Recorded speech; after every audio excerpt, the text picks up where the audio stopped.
Hello, it's your favorite sports thunk here. Don't forget to hit that subscribe button to join the fastest growing community on YouTube. Remember, Nightcap doesn't happen without you. So please subscribe or you're going to make Ocho. The Browns quarterbacks are 0-17 in their first career starts since the team rejoined the NFL. This goes back to 1999.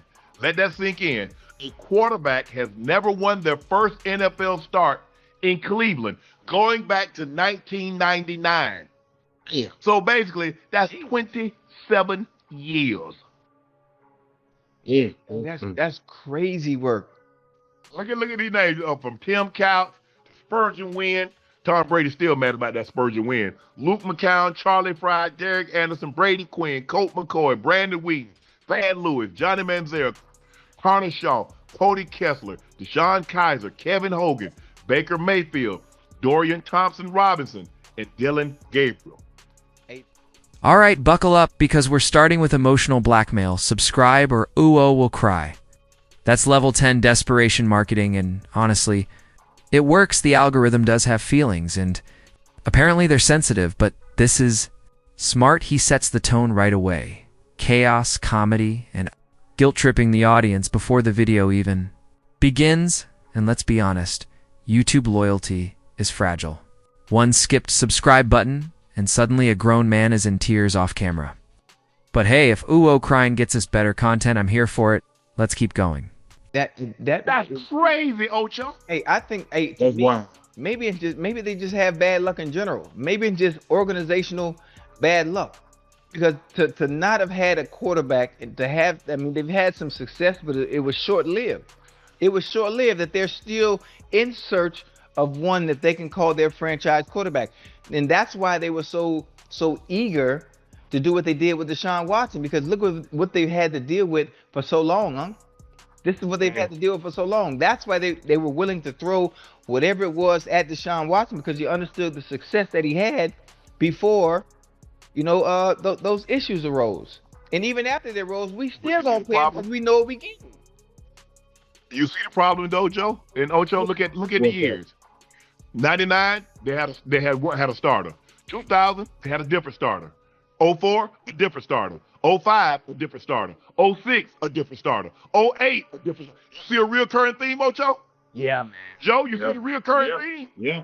No continuity. Yeah. You ain't just finna keep trotting quarterbacks out there year after year and think you gonna win. Look at that. Think about it. 12, different quarterback. 14, different quarterback. 14, different quarterback. I mean, some of these in the same sequence. 16, Cody Kessler. 17, Deshaun Kaiser. 17, Kevin Hogan. 18, Baker Mayfield. Look at this quarterback lineup. It's like looking through a historical timeline of pain. Every name here has a story, usually ending in tears and interceptions. And Tom Brady being mad about Spurgeon win? That's iconic. Imagine being the greatest QB alive and still having beef with a dude whose name sounds like a medieval fisherman. That's how deep the rivalry goes. Brady never forgets. And the Browns there over here drafting QBs like they're buying scratch-off lottery tickets. One day, they'll get a winner. Maybe. Hey. Also, not Crazy. And you know what else too, Joe and Unc? Not only different quarterbacks, different head coaches, different offensive coordinators, different plays, having to continuously learn something new or learn a new system and not getting, like Unc said, any continuity, you know, as an offense. This is what happens. This is what happens. It's always something new. So no one's ever to get acclimated and comfortable to one thing. And this is what it will always look like. Turmoil. Hey, I agree. You can't cheat chemistry and continuity, man. You can't cheat that. You know what I mean? If you're coming in every year with a different quarterback or a different OC, a different head coach, I mean, Different system. yeah, it's a different system, so it's hard to catch rhythm and timing. You know, that stuff takes a while, but I can see why ain't no quarterback won no game one. That's crazy. Yeah. Well, I know one thing, Unc. Shedeur, he gets his chance to start. This is the opportunity he's been waiting on. You know, there's no more And you excuses. couldn't pick the better team to start against. Oh yeah. Listen, you have a chance to make history. You have a chance to make history and change the narrative. You know, and if things. Organizational bad luck is CRAZ. At some point, you stop blaming players, coaches, even owners. You start blaming the universe itself. Like, who did the Browns offend? Was there a secret NFL deal in 1964 that cursed them for eternity? Because the way injuries draft, busts and weird coincidences follow this team. Around is insane. It's not football anymore. It's a paranormal documentary. Every season feels like an exorcism waiting to happen, and that's what makes their fans legendary. They don't cheer, they survive. Well, Yeah. the talk's gonna be good. If things don't go well, we gonna let it be known. We gonna be. It's especially me. I've gotten really good at this, Uncle Joe. I've gotten really good at being critical when people aren't playing well. Yeah, we got to come completely away. No. But as long as they can keep the game, I'm able to run some. I can play action off of that, Ocho. Yeah. Give him some stuff where I get down flat. Hey, I get a flat route. I get an over route. I get a comeback. Give him stuff like that. Stuff that's going to allow him to get the ball out of his hands real quick at times. And there are other times that you're going to have to call plays specifically so he can push the ball down the field. Mm-hmm. And I think they'll have some success. Look, might have another 4 or 5 sack game. Miles Garrett. Miles Garrett. That offensive line, did you see the offensive line? You see what the Cowboys do? The Cowboys ain't got players combined as good as Miles Garrett, let alone one. Yeah, you're right. And so, I mean, Quentin Williams had a sack and a half. Odinga had 2. I mean, Kenny Clark. everybody was getting in on action. Yeah, Kenny So Clark I had can one. just imagine. Hey, Blocking 98 is not a strategy, it's survival. Every offensive lineman that lines up against him suddenly starts praying in languages they don't even speak. Look at him. He moves like a horror movie villain. If I was a quarterback and saw that man lined up across from me, I'd fake an injury call for Uber and change my jersey number. They need to blockers, a decoy and emotional support just to slow him down. And the worst part, when he hits you, you feel it for the next 3 seasons. what? And if you think about it, Unc, as good as the defense is, this just might be the game. Just might be the game where that 0-17 losing streak for quarterback starting in their first time, it might be snapped. There's a good chance if he protects the ball, and knowing the defense gonna get the ball back for him many of times on Sunday. There's a good chance. Hey, I'm just saying. The defense should create some great field position for him. Yes. Because Right. Geno is prime. Geno is really high up on turning the ball over. Now, I don't know if he's leading the league in interception, but he damn close. Put it like this. I don't know if he's leading the room, Ocho, but he at the table. With a guy that's leading the league in interception, Geno at the table having a conversation with him. I'm right behind you. Mm-hmm. Probably going to tie you up this week, so don't get too comfortable holding that lead. Yeah. Shedeur just needs to be Shedeur. Like I said, get the ball out of your hands and don't listen, Shedeur, I understand, you're looking to make the big play, but it's okay. Throw the ball out of bounds. You're not going to outrun. You weren't blessed with your dad's speed. Them boys You weren't. So that belly and back, you're not going to outrun these DNs. You're not.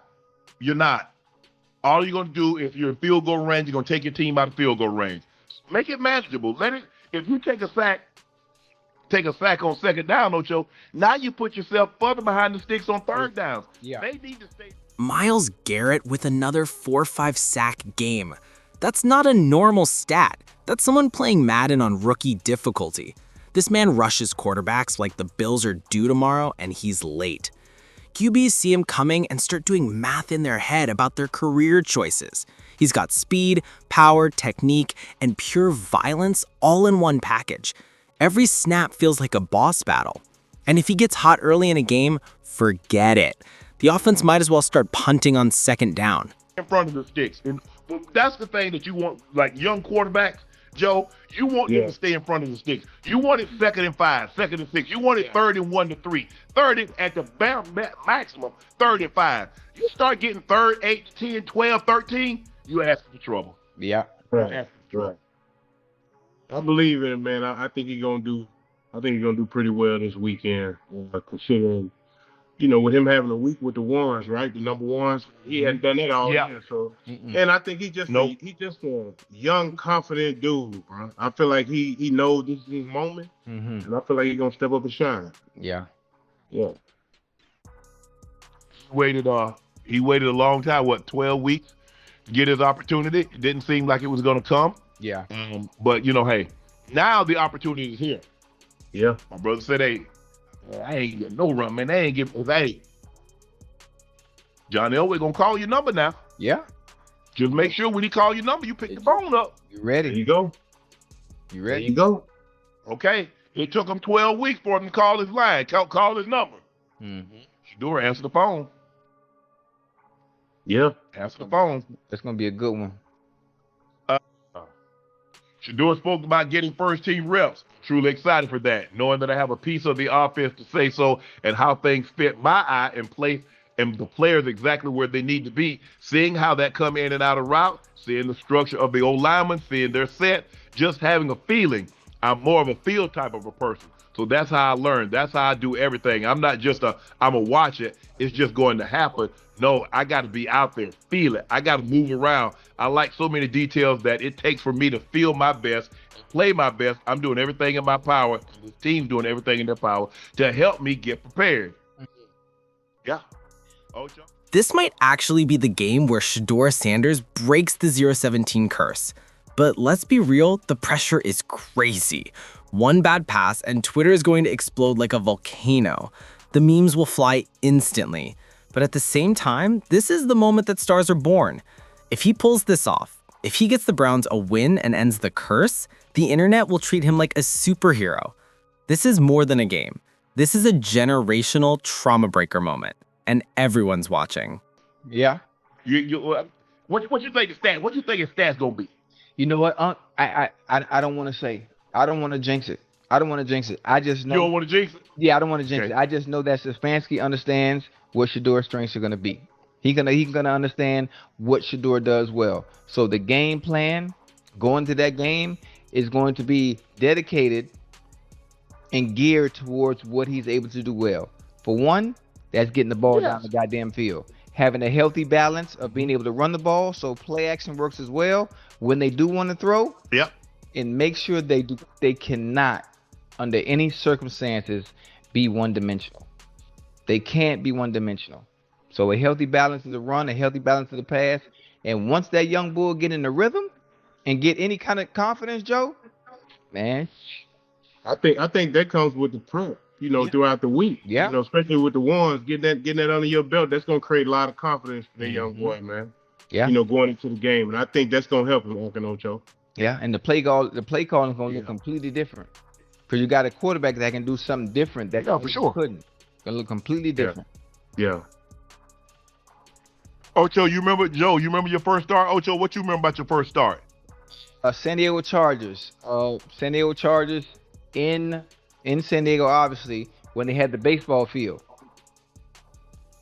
Rodney Harrison. Murph, huh? Yeah. Rodney Harrison, Junior Seau, Ryan McNeil, who went to UM, played defensive back. Yeah, went to the U. Yep. Yeah. I scored my first touchdown on Ryan McNeil in the corner of the end zone, and the scar is still there because I landed on I don't know if it was third base or a home plate and skinned up. The infield. Yeah, the infield, and skinned up my whole arm. Is still there. It's still there. That's how deep that cherry was. Yeah, that was dope. That was my first start. Joe, you remember your first start? Yeah. My first start was obviously it was my rookie year. It was second game of the season, Uncle Ocho. I was playing behind Eric Williams, who was a small forward for the Boston Celtics at the time. Yeah. Well, he injured his knee in the first game, so second game of the season, coach was like, we're going to start you at the 2. It was against the Milwaukee Bucks with Ray Allen, Sam Cassell, Big Dog. Oh, man, I came out there and had a time. You hear me? I put about 23. Okay. Yeah, young rookie. I wasn't but 20. Hey, I wasn't but 20 years old out there, man, out there getting to it. You hear me? Okay, Yeah. You dropped a little 20, a little easy 20 piece on them. What? Hey, look, see, all you need, especially when you're young like that, is to see those type of performances just to let you know, okay, Yeah. oh yeah, I can do right it. here. I can do belong. this. Yeah. Oh yeah. And next thing you know, boy, you be putting on a show. For real. I like it. Man, I just kept saying, man, they need to put me in. They need to put me. I be saying, oh, Joe, man, they need to put me in. I can make some plays. Yeah.